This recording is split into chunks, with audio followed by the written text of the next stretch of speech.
மனம் பூசிக் கொண்டிருந்தது.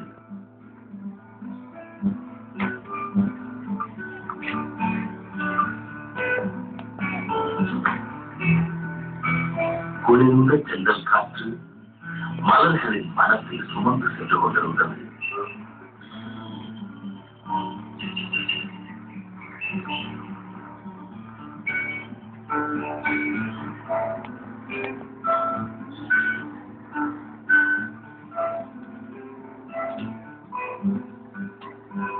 ஆனால் போதை ஒன்றை தவிர பொழுதுபோக்கு எதையும் அறியாத நம் நாட்டு இளம் வாலிபர்களில் சிலர் இதோ இந்த பழமையான கட்டிடத்தின் உள்ளே மது,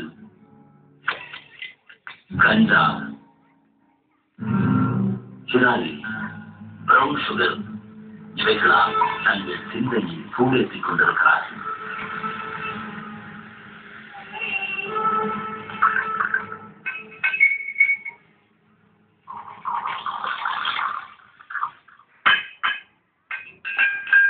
போதையேறிய அவர்கள் பொழுதுபோக்குக்காக சீட்டாட ஆரம்பிக்கிறார்கள்.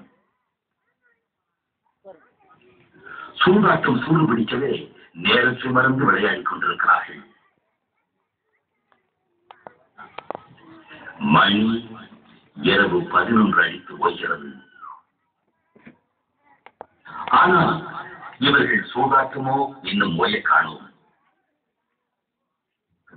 சூதாட்டத்தில் ஒவ்வொரு முறையும் குமாரே ஜெயித்துக் கொண்டிருந்தார். சுரேஷ் தன் பணங்களை இழந்து கொண்டிருந்தார். பணங்களை எல்லாம் இழந்துவிட்ட ஆத்திரத்தில் சுரேஷ் குமாரை தாக்க ஆரம்பிக்கிறார். குமாரை பதிலுக்கு தாக்க ஆரம்பித்தார்.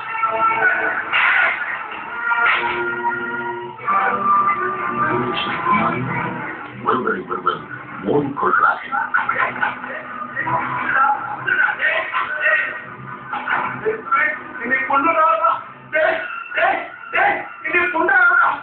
கண்ணி வைக்கும் நேரத்திற்குள் சுரேஷ் வெளிப்பிடித்தவனாய்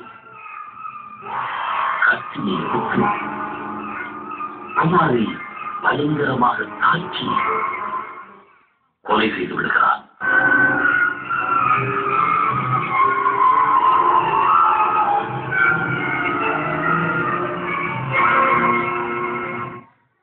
குமார் ரத்த வெள்ளத்தில் மிதக்கிறான். போலீசுக்கு தகவல் பறக்கிறது. நண்பர்கள் அனைவரும் ஓட ஆரம்பிக்கின்றனர். சுரேஷோ செய்வதறியாது தெரிவித்துக் கொண்டிருக்கிறான்.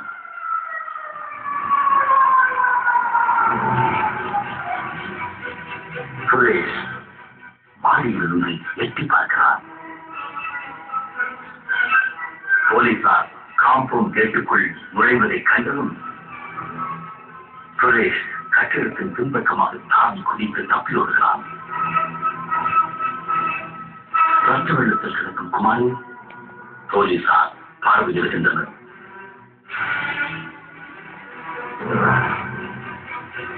சுரேஷை போலீசார் பின்தொடர்ந்து விரட்டுகின்றனர். போலீசார் கண்ணுக்கு தப்ப புதருக்குள் மறைந்த சுரேஷ் வேகமாக தன் அண்ணன் வீட்டை அடைந்து பதற்றமாக பலமாக கதவு விடுகிறான்.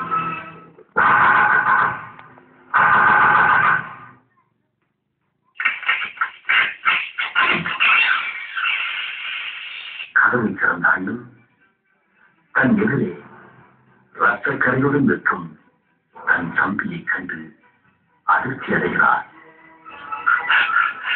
அண்ணே அண்ணே என்ன காப்பாத்துக்கணே, என்ன காப்பாத்துக்கணே, போலீஸ் நோக்கிட்டு வராங்கண்ணே, ஐயோ அவர் கொலை பண்ணிட்டேனே, என்ன காப்பாத்துக்கணே, என்ன காப்பாத்துக்கணே, அண்ணே என்ன காப்பாத்துக்கணே, என்ன காப்பாத்துக்கணே, போலீஸ் நோக்கிட்டு வராங்கண்ணே.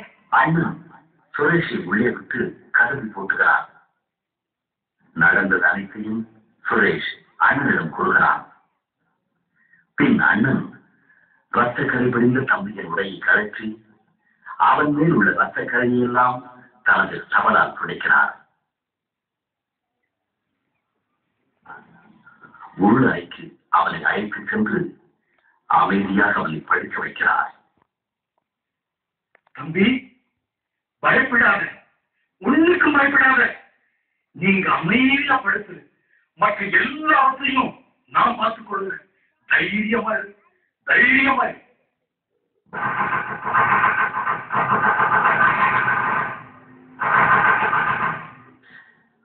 போலீசார் வீட்டை சூழ்ந்து கொண்டு பலமாக கதவை தட்டிக் கொண்டிருக்கிறார்கள்.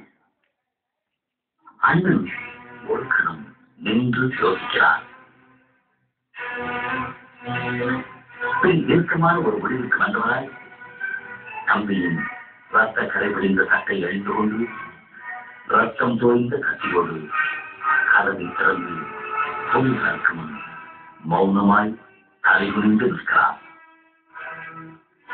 அவரது கரைபடிந்த ஆடையும் கத்தியும் சத்திய சாட்சியாகி போனதால் விசாரணையின்றி போலீசார் அண்ணனை கைது செய்கின்றனர். உண்மை கொலைகாரம் உள்ளறையில் ஓமை உறக்கம் கொள்ள அந்தோ எந்த குற்றமும் செய்யாத அண்ணன் கொலை குற்றம் சாட்டப்பட்டு விலங்கோடு வீதியில் இழுத்துச் செல்லப்படுகிறார்.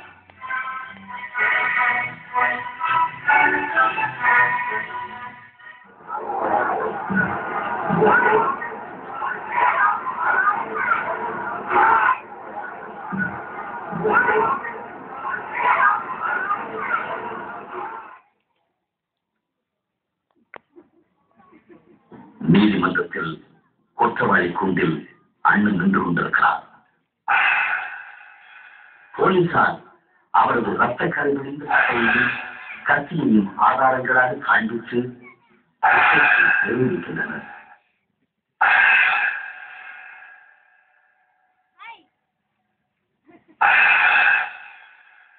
நீதிபதி அவர்களே, நானே கொலையாளி. நீங்க என்ன தண்டனை கொடுத்தாலும் நான் அதை மனமாற ஏற்றுக்கொள்கிறேன்.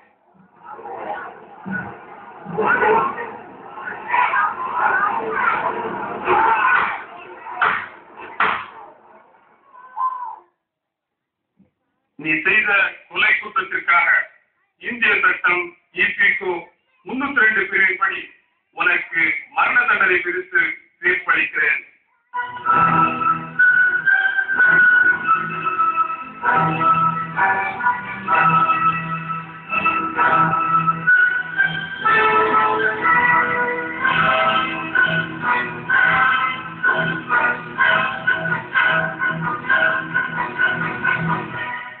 தூக்கு கயிற்றுக்கு முன்னால் அண்ணன் நின்று கொண்டிருக்கிறார். சுரேஷ் பதவியுடன் ஓடி வருகிறார்.